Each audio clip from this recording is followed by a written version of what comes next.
വീര്യം കുറഞ്ഞ മദ്യത്തിനുള്ള നികുതി ഇളവിൽ ലീഗിന്റെ നിലപാടിൽ മാറ്റമില്ലെന്ന് സാദിഖ് അലി ശിഹാബ് തങ്ങൾ. വീര്യം കുറഞ്ഞതും കൂടിയതുമായ മദ്യം വിൽക്കരുത് എന്ന് തന്നെയാണ് ലീഗ് നിലപാട്.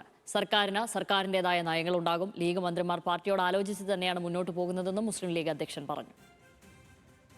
ലീഗിനെ സംബന്ധിച്ചിടത്തോളം രണ്ട് മദ്യം വിൽക്കാൻ പാടില്ല എന്നുള്ളതിനാണ്. വീര്യം കുറഞ്ഞതും വീര്യം കുറയാത്തതൊക്കെ സെയിമാണ്. പക്ഷേ ഗവൺമെൻറ്റിൻ്റെതായിട്ടുള്ള ചില നയങ്ങളൊക്കെ ഉണ്ടാവും. അതിൽ മുസ്ലിം ലീഗിൻ്റെ അഭിപ്രായം അറിയിക്കും. പിന്നെ ആ കാര്യത്തിൽ ഇനിയും ആലോചിച്ചിട്ട് തീരുമാനം എടുക്കുകയുള്ളൂ എന്നും മുഖ്യമന്ത്രി പറഞ്ഞിട്ടുണ്ടല്ലോ. മുഖ്യ തെരഞ്ഞെടുപ്പ് കമ്മീഷണറായുള്ള ശേഷാദ്രിനാഥന്റെ നിയമനം മുൻവിധിയോടെ കാണേണ്ടതില്ലെന്ന് സാദിഖ് അലി ശിഹാബ് തങ്ങൾ പറയുന്നു. അദ്ദേഹത്തിന്റെ പ്രവർത്തനങ്ങൾ എങ്ങനെയെന്ന് നോക്കട്ടെ എന്നും തങ്ങൾ പറഞ്ഞു. അദ്ദേഹത്തിൻ്റെ കാര്യത്തിൽ സർക്കാർ എല്ലാ കാര്യങ്ങളും പരിശോധിച്ചിട്ടാണല്ലോ. ഒരാളിപ്പോൾ എന്താണ് ഏതാണ് എന്നതിപ്പോൾ നമുക്കങ്ങനെ വിലയിരുത്താൻ പറ്റില്ല. അദ്ദേഹത്തിൻ്റെ പ്രവർത്തനങ്ങൾ എങ്ങനെയാണ് അത് നോക്കിയിട്ടാണ് നമുക്ക് കാര്യങ്ങൾ തീരുമാനിക്കാൻ പറ്റുക. ഒരു ഉദ്യോഗസ്ഥൻ എന്നുള്ള നിലക്ക് സർക്കാർ അദ്ദേഹത്തെ നിയോഗിച്ചു. ഇനി വരെ വീഴ്ചയുണ്ടെങ്കിൽ സർക്കാർ അദ്ദേഹത്തെ മാറ്റാമല്ലോ, അത്രയല്ലേ ഉള്ളൂ. അതല്ലാതെ ഇപ്പോൾ തന്നെ നമ്മളതിൽ ഒരു മുൻവിധിയോടെ കാര്യങ്ങൾ കാണേണ്ടതില്ല എന്നാണ് എനിക്ക് പറയാം.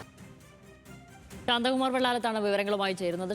ശാന്തകുമാർ, ഈ ലീഗ് മന്ത്രിമാർ ലീഗുമായി തന്നെ കാര്യങ്ങൾ ആലോചിച്ച് ചെയ്യുന്നു എന്നാണ് പറയുന്നത്. അങ്ങനെയെങ്കിൽ ഇന്നലെ കെ എം ഷാജി പറഞ്ഞത് വിയോജിപ്പോടെ യോജിക്കുന്നു എന്നുള്ളതാണ്. അപ്പോൾ നിലപാടിൽ മാറ്റമില്ല എന്ന് പറയുമ്പോൾ അങ്ങനെ ഒരു നിലപാട് കൂടി ലീഗിനുണ്ട് എന്നാണോ?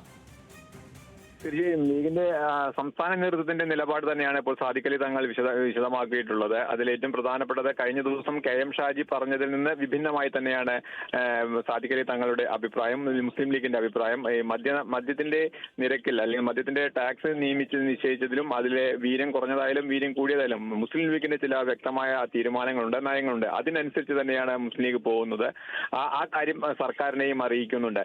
ഇപ്പോൾ ഈ കാര്യത്തിൽ മുഖ്യമന്ത്രി തന്നെ ഒരു തീരുമാനം, ഒരു നയം പറഞ്ഞിട്ടുണ്ട്. അതിനനുസരിച്ച് മാത്രമേ അതുമായി മുന്നോട്ട് പോവുകയുള്ളൂ. അതായത് ഈ സർക്കാർ മദ്യത്തിന്റെ കാര്യത്തിൽ എടുത്തുള്ള തീരുമാനത്തിൽ ഒരു വ്യക്തമായ തീരുമാനം എടുക്കുന്നതിന് മുമ്പ് വിശദമായ ഒരു ചർച്ചയുണ്ടാകും. UDF-ൽ അതൊക്കെ കൃത്യമായി ഉന്നയിക്കും. UDF-ന്റെ തീരുമാനത്തിനനുസരിച്ച് മാത്രമേ അത് മുന്നോട്ട് പോകൂ എന്ന് തന്നെയാണ് അദ്ദേഹം വ്യക്തമാക്കുന്നത്. അതിൽ മുസ്ലിം ലീഗിന്റെ അഭിപ്രായം കൃത്യമാണ് എന്ന് തന്നെ അദ്ദേഹം സൂചിപ്പിക്കുന്നുണ്ട്. ഒപ്പം തന്നെയാണ് അദ്ദേഹം ഈ ശേഷാദ്രിനാഥന്റെ നിയമനത്തെക്കുറിച്ചും പറഞ്ഞതിന് ശേഷം അതൊരു മുൻവിധിയോടുകൂടി കാണേണ്ട കാര്യമില്ല. അദ്ദേഹത്തിന്റെ പ്രവർത്തനങ്ങൾ എങ്ങനെയുണ്ട് എന്ന് നോക്കട്ടെ, അതിനുശേഷം അത്തരം കാര്യങ്ങളിലേക്ക് പോകുന്നതായിരിക്കും നല്ലത് എന്നുള്ള അഭിപ്രായം കൂടി മുസ്ലിം ലീഗിനുണ്ട്. എന്തായാലും മുസ്ലിം ലീഗിന്റെ മന്ത്രിമാർ അല്ലെങ്കിൽ മറ്റ് നേതാക്കന്മാർ പറയുന്നതിന് വ്യത്യസ്തമായ രീതിയിൽ തന്നെയാണ് മുസ്ലിം ലീഗിന്റെ സംസ്ഥാന നേതൃത്വം, സംസ്ഥാന പ്രസിഡന്റിന്റെ അഭിപ്രായം എന്നുള്ളത് ഏറ്റവും പ്രധാനപ്പെട്ടതാണ്. ശരി.